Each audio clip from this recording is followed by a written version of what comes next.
জুলাই সনদের যে অঙ্গীকারনামা সেখানে স্পষ্টভাবে উল্লেখ করা আছে জুলাই জাতীয় সনদের আইনগত ভিত্তি দেওয়া হবে এবং একই সাথে সাংবিধানিক স্বীকৃতি দেওয়া হবে। আমরা যখন জাতীয় ঐক্যমত্য কমিশনে আলোচনা করি ঠিক এই বিষয়গুলো নিয়ে আলোচনা হয়েছিল এবং জুলাই জাতীয় সনদের আইনগত ভিত্তির ব্যাপারে প্রত্যেকটা দল একমত হয়েছিল। আজকে জাতীয় ঐক্যমত্য কমিশনের পক্ষ থেকে যে স্বাক্ষর অনুষ্ঠানের আয়োজন করা হয়েছে এ বিষয়ে ঐক্যমত্য কমিশনে বিস্তারিত আলোচনা করা হয়েছে। এই স্বাক্ষরের পরে গণভোটে যাওয়ার জন্য জুলাই জাতীয় সনদ বাস্তবায়ন আদেশ প্রজ্ঞাপন আকারে জারি করা হবে এবং এই প্রজ্ঞাপনের পরেই জাতীয় নির্বাচন এবং জুলাই জাতীয় সনদের পক্ষে গণভোট সেটা একই সাথে অনুষ্ঠিত হবে।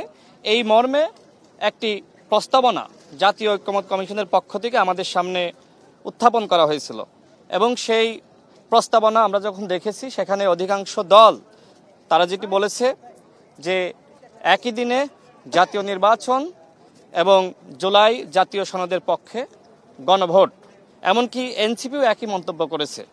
শুধুমাত্র একটি থেকে দুইটি দল তারা বলেছিল যে সরকারের কাছে আমাদের যে অনুরোধ তারা যেন আগে গণভোটটা করে।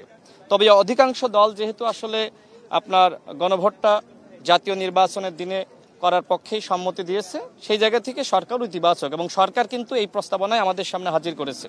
তো আজকে যে অনুষ্ঠান হলো আমরা আমাদের দলের পক্ষ থেকে আমরা উপস্থিত হয়েছি, আমাদের দলের সভাপতি নুরুল হক নূর এবং আমি সাধারণ সম্পাদক, আমরা দুজন স্বাক্ষর করেছি এবং ঐক্যমত্য কমিশনের পক্ষ থেকে এমনকি প্রধান উপদেষ্টা আমাদেরকে স্পষ্ট করেছেন যে এই সনদের আইনগত ভিত্তি দেওয়া হবে এবং আজকে সম্ভবত একটি দল এখানে উপস্থিত হয়নি, তাদেরকেও কিন্তু সরকার স্পষ্ট করেছে যে আইনগত ভিত্তি দেওয়া হবে এবং আমাদেরকেও জানিয়েছে যে আজকে স্বাক্ষর অনুষ্ঠান হলো এবং এরপরে জুলাই জাতীয় সনদ বাস্তবায়ন আদেশ প্রজ্ঞাপন আকারে জারি করা হবে এবং এরপরে গণভোটে যাওয়া হবে। অর্থাৎ এক্ষেত্রে যে ধরনের বিভ্রান্তি আমরা লক্ষ্য করছি কয়েকটি পক্ষ ছড়াচ্ছে এবং আজকে আমরা দেখলাম আমাদের জুলাই যোদ্ধারা এখানে এসেছিল, একটি অনাকাঙ্ক্ষিত ঘটনা ঘটেছে। আমার কাছে মনে হয় যে মিস ইনফরমেশনের কারণে বা এক ধরনের বিভ্রান্তি ছড়ানো হয়েছে, এই জন্য তাদের কাছে এক ধরনের অপতথ্য গিয়েছে।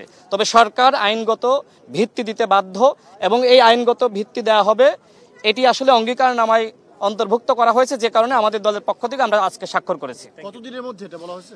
এটা ঐক্যমত্য কমিশনে যে আলোচনা হয়েছিল যে প্রথম অধিবেশন হবে, সেই প্রথম অধিবেশনে যে গণভোটের মাধ্যমে আমরা যে বিষয়গুলোতে সম্মত হয়েছি জুলাই জাতীয় সনদে যেটি অন্তর্ভুক্ত আছে সেটি প্রথম অধিবেশনে অনুমোদন করা হবে এবং তার আগে তো আমি স্পষ্ট করলাম যে জুলাই জাতীয় সনদ বাস্তবায়ন আদেশ যেটা খুব শীঘ্রই আমার কাছে মনে হয় যে সপ্তাহখানিকের মধ্যে হয়তো এই আদেশ তারা জারি করবে এবং এই আদেশ যেটি মূলত এক ধরনের মতপার্থক্য ছিল যে সাংবিধানিক অর্ডার নাকি আসলে 106 যেটা সংবিধানে আছে সেই অনুযায়ী হাইকোর্টের মতামত নেওয়া।